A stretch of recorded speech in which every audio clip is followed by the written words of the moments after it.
ৰাজ্যৰ বিভিন্ন প্ৰান্তৰ চাহ বাগিচাৰ লগতে খেৰগাঁৱৰ বৰংগাচলী চাহ বাগিচাটো চাহ মজদুৰ সংঘৰ 2 ঘণ্টীয়া ধৰ্মঘট। প্ৰাপ্য অধিকাৰ বিচাৰি অৱস্থান ধৰ্মঘট পালন চাহ মজদুৰ সংঘৰ। পুনৰ প্ৰাপ্য অধিকাৰ বিচাৰি চৰকাৰ আৰু চাহ বাগিচা কৰ্তৃপক্ষৰ বিৰুদ্ধে আন্দোলন চাহ মজদুৰ সংঘ। চাহ কোম্পানী মেকলয়ত ৰাছেল ইণ্ডিয়া লিমিটেডৰ বিৰুদ্ধে চাহ শ্ৰমিকে পাবলগীয়া গ্ৰেচুইটিৰ ধনৰ নামত প্ৰতাৰণা কৰাৰ অভিযোগত চাহ মজদুৰ সংঘই আজি 2 ঘণ্টীয়া ধৰ্মঘট কাৰ্যসূচী ৰূপায়ণ কৰে। ৰাজ্যৰ বিভিন্ন প্ৰান্তত থকা মেকলয়ত ৰাছেল ইণ্ডিয়া লিমিটেডৰ অধীনৰ চাহ বাগিচাসমূহত চাহ মজদুৰ সংঘৰ নেতৃত্বত এই প্ৰতিবাদী কাৰ্যসূচী ৰূপায়ণ কৰা হয়।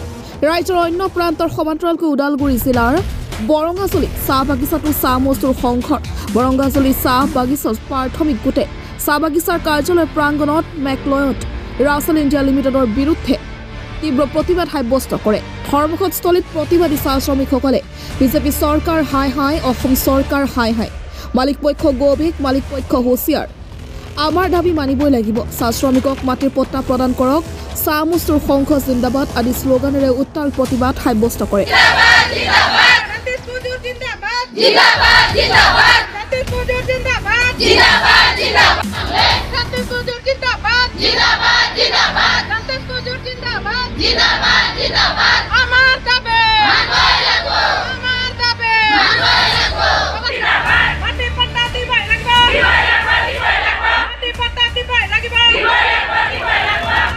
वेस्ट मंगलदৈ ब्रांच अंतर्गत बरंगाजुली चाह बागिचार आमी धर्ना कार्यसूची राखिছো। जेहेतु आमार बছৰে बছৰে आमार जेहेतु चाह श्रमिक आछे तेखेतসকলৰ মানে जितु असुविधा घर हक लेट्रिन हक आरु खरी आदि करी जिबिलाक असुविधा आछे हेबिलाकर कारणे आमी माने बছৰে बছৰে आमी मिटिंग पातो आरु मेनेजमेंटर लगतो आमी बहार पिছত जिबिलाक माने असुविधा माने इहतक माने आवेदन करा है तेखेतসকলে लिखि केने बছৰে बছৰে पार हो जाए किन्तु সেই সুবিধাবিলাক আমাক মানে যিবিলাক প্ৰাপ্য এইবিলাক আদায় নিদিয়ে। তো সেইকাৰণে আমাৰ আজি মানে বাধ্য হৈছোঁ আমি এই ধৰ্মঘট মানে বহাৰ কাৰণে।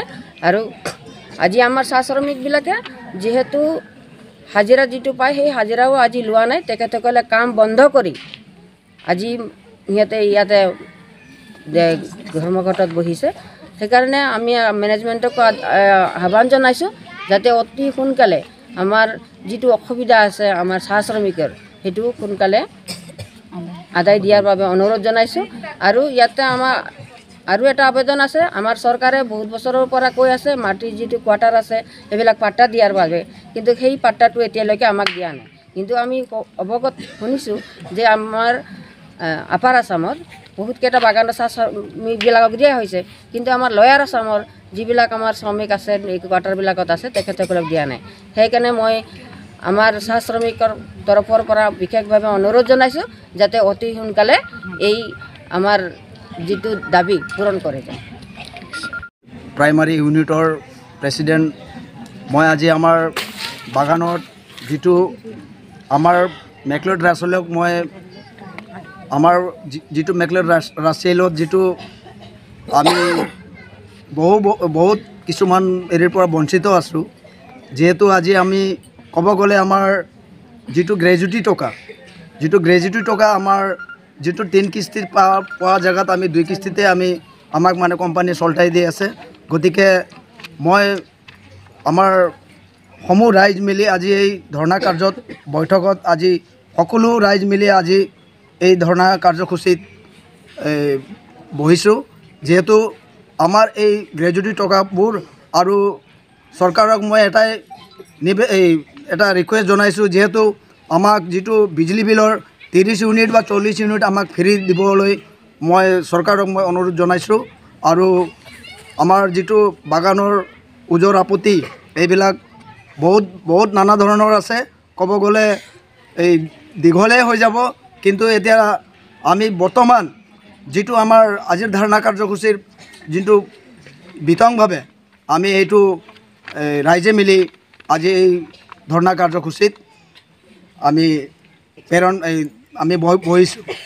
বাৰু কোনো কথা নাই, কিন্তু আমাৰ মেনেজমেণ্ট যোনটো মালিক পক্ষ আজি এই শোষণ নীতি এইবিলাক আমাৰ মাজত মজদুৰৰ মাজত বা কৰ্মচাৰীৰ লগত এইবিলাক শোষণ নীতি চলাই আছে। গতিকে মই সকীয়াই দি আছোঁ যিহেতু এই শোষণ নীতি নচলিব।